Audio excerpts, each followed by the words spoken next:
양나래 변호사입니다. USB 보시고 기소 여부 결정하시죠. 일단 보시죠. 안녕하세요. 7년차 여자 변호사 양나래 변호사입니다. 여기에 나만큼 승소 많이 해보신 분? 완전 핫한 드라마죠. 왜 오수재인가? 오늘은요, 제가 오수재의 그 빙의에서 양수재가 돼가지고 오수재 리뷰를 한번 해볼까 합니다.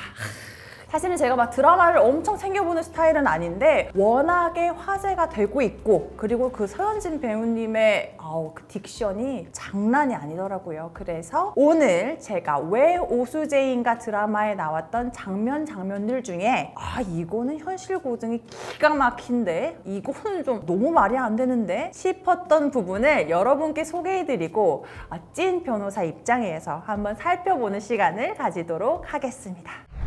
저 요즘 서현진병 걸렸거든요. 제 머리 스타일 너무 티나죠?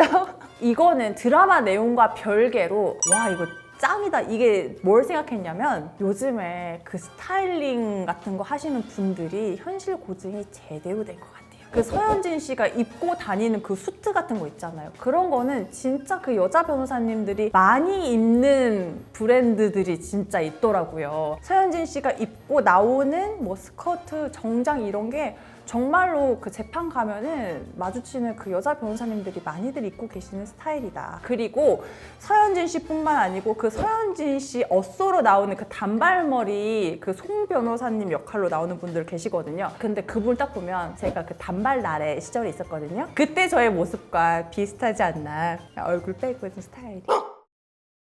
제가 방금까지는 스타일링 이런 게 현실하고 진짜 싱크로율이 높다라고 말씀드렸는데, 지금 말할 건 제가 보는 내내 뭐야?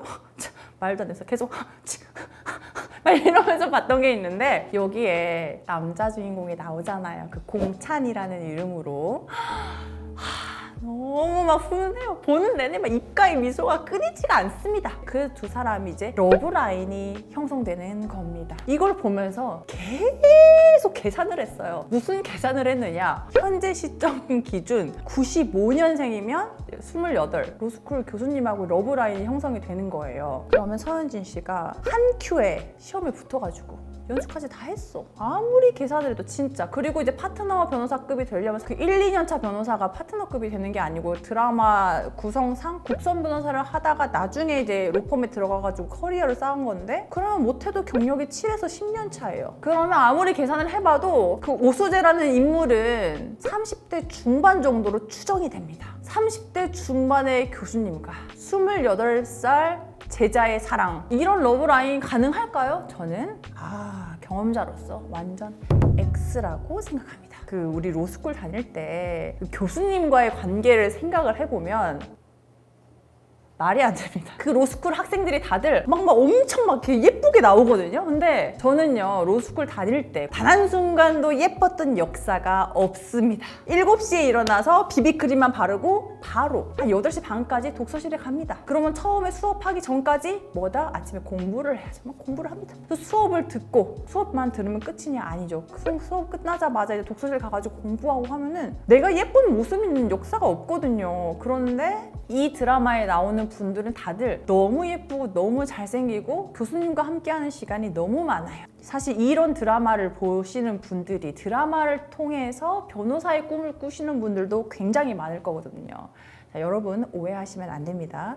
로스쿨에 가면요, 공부하는 거 말고는 거의 시간이 없고요. 그리고 교수님들은 우리를 그 이성으로 봐주시지 않아요. 어떻게 러브라인이 형성되는지 아직도 모르겠습니다.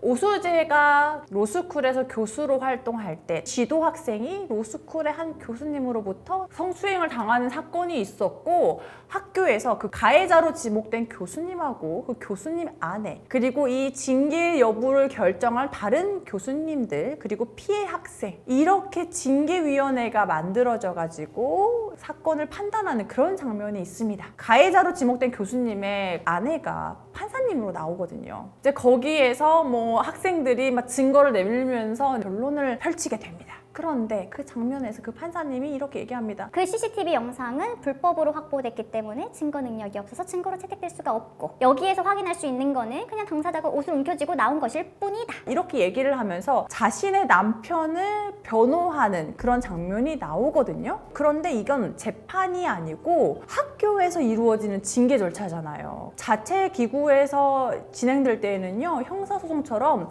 증거 능력을 엄격하게 판단하지 않고 전체적인 정황이라든지 이런 걸 더 중요하게 여기는 부분들이 있어요. 그래서 이 장면에서는 실질적인 법원의 재판 절차하고 학교 내부의 징계 절차하고 좀 섞어가지고 이루어진 게 아닌가 이런 생각이 들고요. 극적인 요소를 위해서 이렇게 진행한 것으로 보입니다. 그래서 내부 징계 절차에서는 형사소송처럼 증거 능력을 엄격하게 보는 것은 아니다.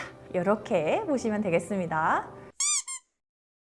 오수재 변호사가 리걸 클리닉의 센터장이 됐는데요. 거기에서 어떤 일을 하느냐, 그 드라마의 주축이 되는 그 학생들 있잖아요. 지도 학생들이 리걸 클리닉에 합류를 해가지고 변호사 오수재의 지도에 맞추어서 지금 현재 실시간 발생하고 있는 사건들의 수사에 참여하게 됩니다. 아니죠. 이거 완전 아니죠. 자, 리걸 클리닉이라는 과목이요, 실제로 있습니다. 저도 그 로스쿨에 다닐 때 리걸 클리닉을 했었는데요. 이거는 어떤 거냐면 저희가 법률을 공부하는 학생으로서 법률적인 조력이 필요하신 분들에게 그 법률 상담을 해드리는 거거든요. 리걸 클리닉에서 현재 진행 중인 사건을 수사하러 뛰어다니고 범죄 현장에도 찾아가요. 사진 찍고 CCTV 영상을 확보하러 가고, 이거는 너무 말이 되지 않는다. 리걸 클리닉에 참여하고 있는 이 8조 학생들은 변호사 시험에 떨어지지 않을까요? 너무 공부를 하는.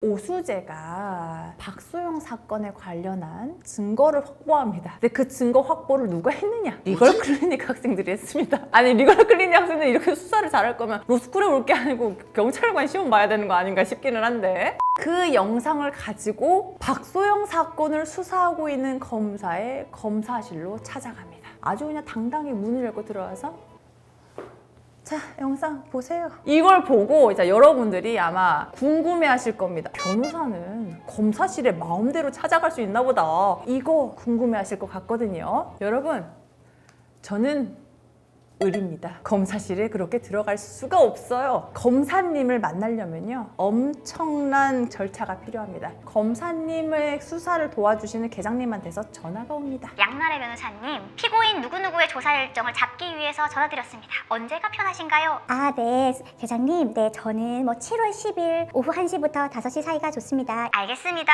7월 10일 오후 2시 304호 검사실로 오십시오. 검찰청에 갑니다. 종합 창구 이런 데가 있어요. 제 변호사 신분증 이렇게 조심히 내밀면서, 네, 저 양나래 변호사고요. 304호 검사님하고 오후 1시 약속이 되어 있어서 찾아왔습니다. 이제 거기에서 검사실로 전화를 합니다. 그 304호 검사실 그 1시에 양나래 변호사 예약되어 있는 거 맞나요? 아, 네, 되어 있습니다. 라고 하면 그때 저에게 그 소중한 출입증을 주십니다. 그러면 이제 출입증을 목에 걸고 네, 감사합니다 하고 가가지고 이제 그 출입할 때 띡 찍고 뜨끈뜨끈 이러면서 검사실로 향하는 여정이 시작되는 거거든요. 왜 여정이라고 표현을 했느냐, 처음에 그 들어갈 때 통로 이렇게 찍고 들어가잖아요. 그 엘리베이터를 타요. 그럼 3층에 도착했습니다. 그러면 3층에 또 마음대로 아무데나 문 열고 들어갈 수 있느냐? 아닙니다. 전연차 때는요, 찍는 법을 잘 몰라요. 우리가 언제 이런 거 찍고 들어가 보겠어요, 출입증을. 그래서 한번 딱 찍어요. 안 열려. 그럼 그때부터 얼굴이 시뻘개지는 거예요. 아, 대박, 어떡하지?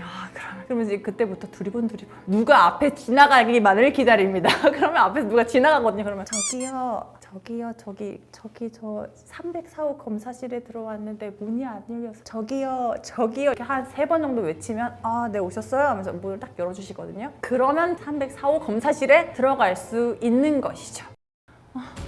양나래 변호사입니다. USB 보시고 기소 여부 결정하시죠. 일단 보시죠.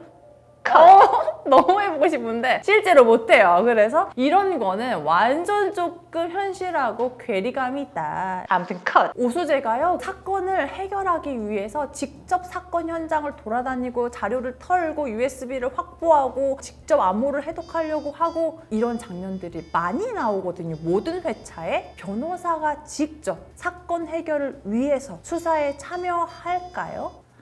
아니죠. 아까 제가 그 리걸 클리닉 학생들이 증거 확보한 것도 좀 약간 웃으면서 말씀드렸잖아요. 왜냐하면 너무 현실하고 동떨어져 있어가지고 변호사는요, 수사를 하는 역할을 하는 게 아니고 이미 확보되어 있는 증거들을 가지고 논리를 구성하고 사건을 해결해가는 역할이에요. 의뢰인분들이 가끔 저한테 너무 답답하고 막 어떡하지, 나 지금 너무 억울한데 증거는 없고 미치겠다 이렇기 때문에 털어놓을 곳이 저밖에 없잖아요. 당연히 제가 그 마음 너무너무 이해가 가죠. 그런데 변호사는 그렇게 증거를 수집하러 다니거나 다른 사람의 뒤를 캐거나 이런 역할을 해드리는 게 아니랍니다.